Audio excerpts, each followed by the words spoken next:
নমস্কার বন্ধু, Malay Mukhopadhyay, confederation of state government employees. আপনারা সকলেই জানেন গতকাল একটা অর্ডার চোখে পড়েছে, কিন্তু সেই অর্ডারটা ডেট হচ্ছে গত 23শে মার্চ। ফিনান্স থেকে বেরিয়েছে, তার নাম্বারটা আমি বলি যে 8086F উইদিন ব্র্যাকেট P2। কিন্তু আপনারা সকলেই জানেন যে গত 26 এবং 27 তারিখ থেকে অবসরপ্রাপ্ত কর্মচারী এবং যারা কর্মরত তাদের প্রভিডেন্ট ফান্ড এবং মেসেজ যেগুলো আছে এখন ব্যাংকে ঢুকছে না, কারণ ব্যাপারটা যেহেতু ইয়ার এন্ডেন 2 তারিখ থেকে সেই টাকাটা ঢুকে যাবে, সেই বার্তাই আমরা পেয়েছি। এবং সেটা হচ্ছে 16 সাল থেকে ক্যালকুলেশন করে 19 সাল পর্যন্ত করার পর 2 ভাগের 1 ভাগ হিসাবে সরকার সেটাকে তুলে দিয়েছে বলেই আমরা মনে করছি। কারণ এখানে যে হিসাব আমরা দেখতে পাচ্ছি তার কোনো মাথা মুন্ডু বলে কিছু নেই।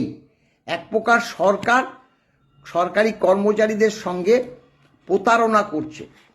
অর্থাৎ আমরা এখানে দেখতে পাচ্ছি অর্ডারটাতে যে এআইসিপিআই 100% নিউট্রালাইজেশন করে সরকারি কর্মচারীদের পুরো এই যে 4 বছর 16 থেকে 19 তা তুলে দেবে।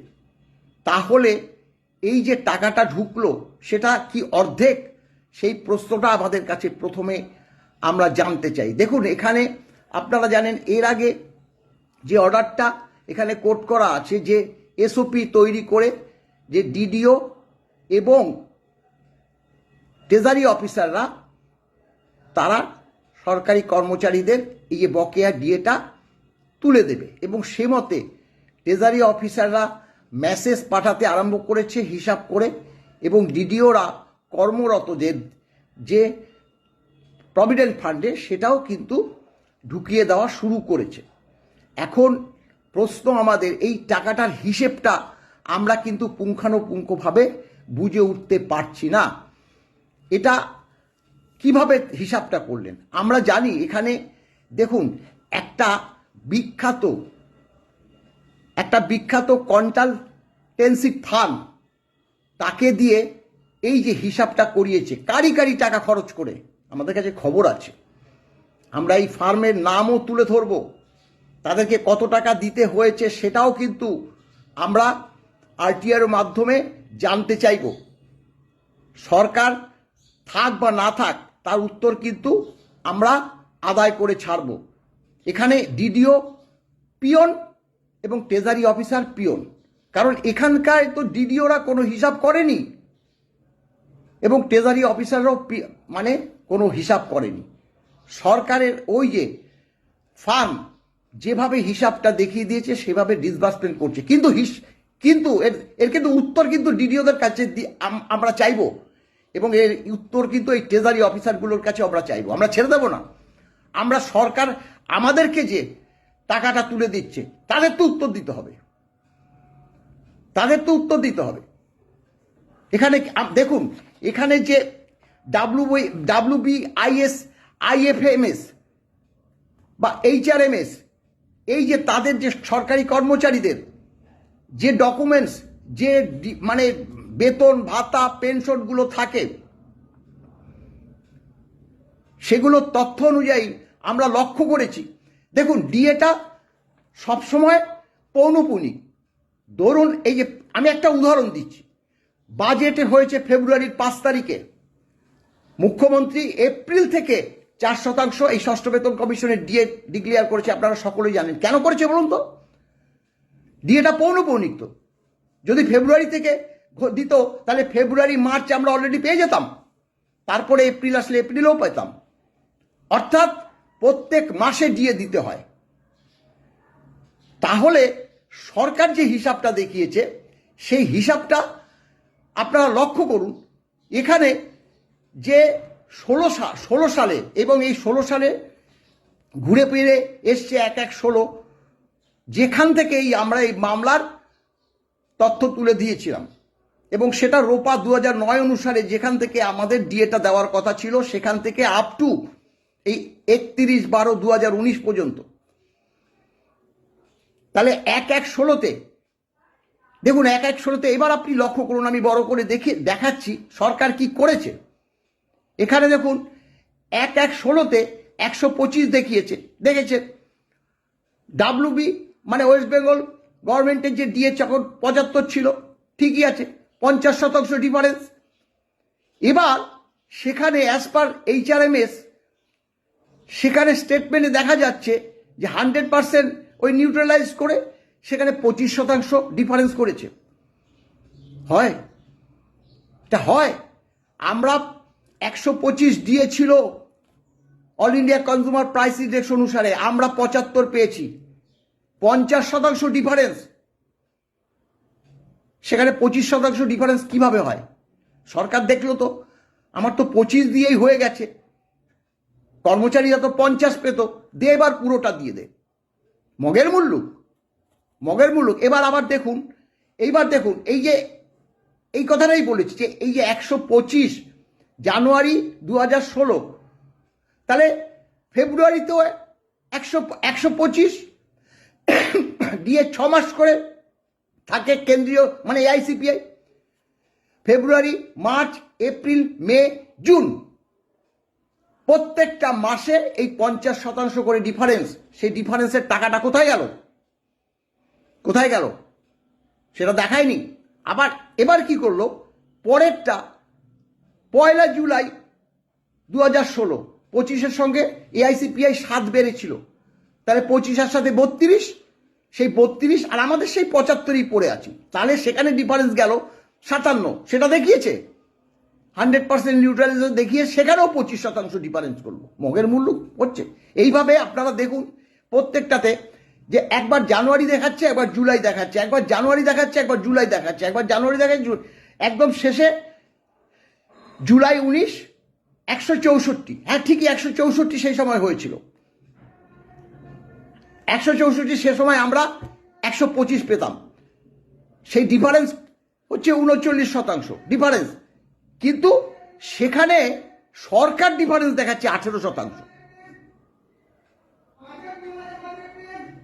সরকার সেখানে দেখাচ্ছে 18%। আমরা এর আগে আপনাদের দেখুন, আমি কিন্তু বারংবার চার্ট করে, এগুলো কিন্তু কর্মচারী সমাজের একদম নখদর্পণে আছে। আমি এবার লক্ষ্য করুন যে আমার যে ডিএর চার্টটা ঠিক যেভাবে দিতে হবে এইভাবে কিন্তু সরকারি কর্মচারীরা বকেয়া ডিএ একদম পরিষ্কারভাবে আদায় করে ছাড়বে। আগামী 15 এপ্রিল 2026 সর্বোচ্চ আদালতে মামলাটা কিন্তু কন্টেম্প মামলাটা কিন্তু দর্জ হয়ে আছে। সেখানে সরকার কতটা দিল কর্মচারীদের, সর্বোচ্চ আদালতের নির্দেশ কতটা মানল, তার উত্তর কিন্তু রাজ্য সরকারকে সর্বোচ্চ আদালতে দিতে হবে। আপনারা জানেন যে হাই পাওয়ার কমিটি তারা যে মানে ইনভেস্টিগেশন এখান থেকে করে গেছে তার রিপোর্ট তো সর্বোচ্চ আদালতে দিয়েছে, আমরা তো দেইনি। একটা বার্তাই শুধু দিয়েছিল যে অর্ডারে বলা ছিল 25% ইমিডিয়েট বাকি দিয়ে দিতে হবে, সেটা কিন্তু আপনারা দেননি। যেটা এই প্রশ্নটা সর্বোচ্চ আদালতেও করেছিল যে 25% ডিএ কিন্তু আমরা আপনাদেরকে দিতে বলেছিলাম, আপনারা কিন্তু দেননি। তখন বলেছিল যে আমরা 25% দিলে আমরা যদি মামলায় জিতি তাহলে সেটা রিকভার করতে পারবো না, তাই আমরা সর্বোচ্চ আদালতে এই 25% টাকা আমরা জমা রাখতে চাই। টাকা আছে, তাহলে কম বেশি হলে প্লাস মাইনাস হলে সেটাকে অ্যাডজাস্ট করে, সেই কথা বলেছে। তাহলে আমরা তো এই প্রশ্নটাও রেখেছি, গ্র্যান্টিন এইডের যে কর্মচারীদের এখন ডিএ দেওয়া হলো না, তাহলে তাদের সরকারি কর্মচারীদের মতো একটা অ্যামাউন্ট তুলে দিতে পারত, প্লাস হলে পরবর্তীকালে কেটে নেওয়া হতো, আর মাইনাস হলে প্লাস হতো। আমরা বারবার অ্যাডিশনাল চিফ সেক্রেটারি ফিনান্সকে সেই বার্তা প্রেরণ করেছি যে খোদ রাজ্য সরকারি কর্মচারীরা পাবে অথচ গ্র্যান্টিড এইডের কর্মচারীরা পাবে না, এটা কিন্তু আমাদের কাছে খুবই দুঃখজনক। কারণ আমরা সব ধরনের কর্মচারীদের জন্যই কিন্তু ডিএটা আদালতে প্রার্থনা করেছিলাম, সরকার দিয়েছিল, সরকার কিন্তু দিয়ে দিতে পারত। এবার এবার এবার লক্ষ্য করুন, এখানে আমি দেখিয়ে দিয়েছি কিভাবে ডিএটা আমাদের দিতে হবে। হ্যাঁ, জানুয়ারি 16 থেকে 19 পর্যন্তই করেছি। এইবার দেখুন, জানুয়ারি 16 টু জুন, মাফ করবেন, 6 মাস ডিএর মেয়াদ। তাহলে সেখানে 75, আমাদের এআইসিপিআই 125, আমরা মানে ওয়েস্ট বেঙ্গলের ডিএ 75, তাহলে 50% ডিফারেন্স। তাহলে 50% ডিফারেন্স হলে 6 মাস, 5 6 30, 300%। অর্থাৎ কারো যদি 10,000 টাকা দেখিস, কারো যদি 10,000 টাকা বেসিক হয়, পেনশন বেসিক হয়, ইন সার্ভিসদের যদি বেসিক হয়, তাহলে সেখানে 300%, 10,000 টাকা 300%, 30,000 টাকা। পরেরটা আবার জুলাই মাসে এআইসিপিআই বেড়েছে, তখন এই যে 32 যেটা সরকার দেখিয়েছে, সেম দেখিয়েছে ঠিকই, এটা দেখিয়েছে ঠিকই। তাহলে 132, আমাদের সেই 75 ছিল, ডিফারেন্স হচ্ছে 57। সেটা হচ্ছে ওই জুলাইয়ের পরে August, September, October, November, December, 6 মাস আমরা এই 132 করে পেয়ে গেছে এআইসিপিআই কর্মচারীরা, অর্থাৎ কেন্দ্রীয় সরকার, আমাদের এই রাজ্যের দিল্লি চেন্নাইতে কর্মরত, তারা পেয়েছে 132%, 6 মাস। তাহলে 57% ইন্টু 6 মাস কেন দেবে না? 57% 6 মাস, সেখানে ওই 10,000 টাকার বেসিক ধরলে মানে 34,000 সামথিং হয়। এর পরের যে ডিএটা আবার এআইসিপিআই বাড়লো 1 জানুয়ারি 2017, সেখানে আরো 4% এআইসিপিআই বেড়ে 32-এর সঙ্গে হলো 36। আমাদের তখন 75-এর সঙ্গে 10% ডিএ দিয়েছিল, 75 আর 10 85, তাহলে ডিফারেন্স করলে হচ্ছে 51%। সেটাও 6 মাস, কারণ 6 মাস হচ্ছে জানুয়ারি, ফেব্রুয়ারি, মার্চ, এপ্রিল, মে, জুন। তাহলে ওই আপনার 51 ইন্টু 6,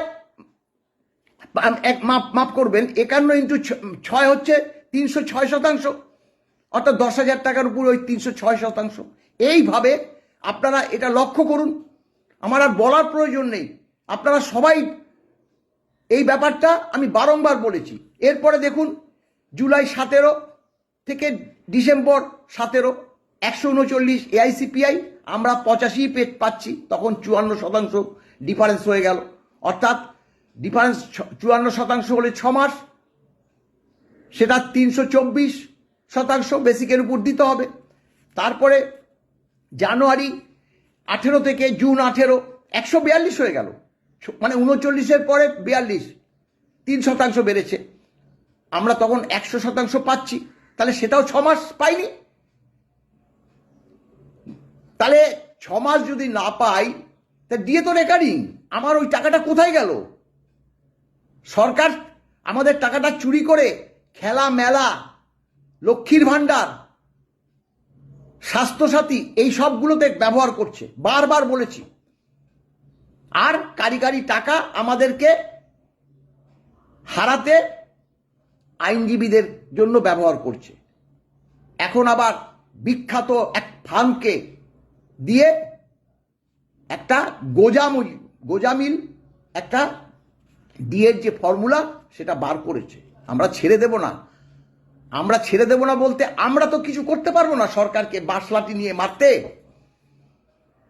আমাদের তো সর্বোচ্চ আদালতে নালিশ করতে হবে। এবার লক্ষ্য করুন, যেটা 142-এর পরে 148, মানে 42-এর পরে 48, 6% বেড়েছে। আমরা কিন্তু সেই 100-তেই পড়ে আছি, সেই সময় পড়েছিলাম। অর্থাৎ তাহলে কি হবে, সেই 48% ডিফারেন্স কিন্তু 6 মাস, সেই যে ডিএটা, আমরা তো কি চাইছি? আমরা চাইছি যে আমাদের দেওয়ার কথা ছিল অমুক সময় থেকে, আমরা পেয়েছি অমুক সময়, অর্থাৎ এই যে ডিফারেন্স, এই ডিফারেন্সটা তুলে দিতে হবে। আর সরকার কি করেছে, জানুয়ারির পরে জুলাই, জুলাইয়ের পরে আবার জানুয়ারি, আবার জুলাই, এই করে মাঝখানের অংশটা একদম তুলে দিয়েছে। এইভাবে আবার একদম শেষে দেখুন, জুলাই 19 আমরা বলেছি একদম ডিসেম্বর 19 পর্যন্ত আমাদের দিয়ে দিতে হবে। তখন ছিল কিন্তু এআইসিপিআই 164, এ দেখিয়েছে, সরকার দেখিয়েছে। আমরা পাচ্ছিলাম 125 এবং 39% ডিফারেন্স, সেটাও দেখিয়েছে। কিন্তু দেওয়ার বেলায় 18%। কেন কেন হয় এটা কি ডিএর ফর্মুলা? আমরা কিন্তু ডিডিওর কথা বলছি, আপনাদের প্রত্যেকটা কর্মচারী সমাজকে কিন্তু কিভাবে ডিএর ক্যালকুলেশনটা হলো সেটা কিন্তু তুলে দিতে হবে। এবং ট্রেজারি অফিসারকেও বলছি, আপনারা নোটিশ করে বাইরে পেস্ট করে দেবেন। একটা পেস্ট করে দিলে কিন্তু সকল কর্মচারী সমাজ জানতে পারবে, বা সোশ্যাল মিডিয়াতে দিয়ে দেবেন। আমরা জানতে চাই, ডিডিওকেও বলবো, না হলে কিন্তু আমরা তাদের কাছে গিয়ে কৈফিয়ত চাইব। এটা কিন্তু আপনাদের মাথায় রাখবেন।